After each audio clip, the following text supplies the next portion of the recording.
Bienvenue à Rochefort. La ville est née en même temps que la construction de l'Arsenal au XVIIe siècle sur les bords de la Charente. Sa situation protégée, un peu reculée dans les terres, tout en ayant un accès à la mer, a été choisie par Louis XIV pour en faire ce qu'il appelait le Versailles de la Marine.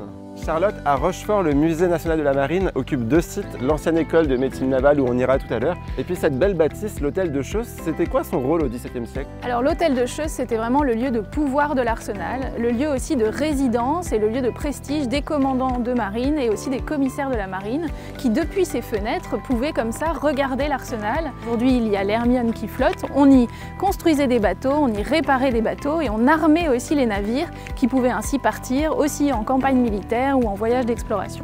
C'est pour ça qu'on trouve des bâtiments tels que la corderie royale qui était là aussi en support de l'Arsenal. Absolument, ça servait à construire tous les cordages qui permettaient de monter les mâtures et de gréer les bateaux. Quand on vient ici, on peut carrément passer une journée à replonger dans l'époque de Louis XIV. Tout à fait, avec un seul billet unique. Aujourd'hui, vous pouvez visiter la corderie royale, l'Hermione et le musée national de la marine. Et même si vous êtes un petit peu aventurier et un peu fou, monter dans la mâture de la Croma. 15 petites minutes de marche suffisent pour rejoindre l'ancienne école de médecine navale, l'occasion de faire un peu de tourisme et de marcher dans les pas des célèbres demoiselles. Oh, mais ce serait pas Catherine Deneuve là-bas en terrasse? Oh, mais si, Catherine! Catherine, un autographe! Alors l'école de médecine navale, elle se visite avec un guide comme toi, Anne-Charlotte, et elle fait partie intégrante de l'Arsenal de Rochefort. Pourquoi?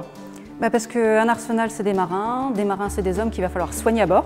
En mer, il faut pouvoir être médecin, chirurgien pour opérer et pharmacien pour soigner et gérer le post-opératoire. Dans la collection de l'école, il y a près de 10 000 pièces. C'est laquelle t'as préférée? Celle qui est intéressante, qui illustre bien l'école et la marine, c'est vraiment la botanique, puisque ces plantes, on va les découvrir durant les expéditions.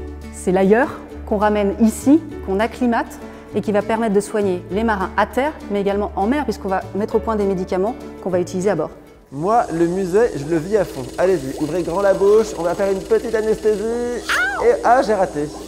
On se retrouve très vite à Toulon, le port d'attache du porte-avions Charles de Gaulle. Le musée national de la marine de Toulon consacre d'ailleurs une exposition entière à la marine d'aujourd'hui. L'occasion d'en apprendre plus sur ce navire si spécial, sur les frégates et sur les sous-marins, tout en gardant les deux pieds sur terre. Evan, on vous attend pour tester le siège éjectable. J'ai peut-être parlé un peu trop vite.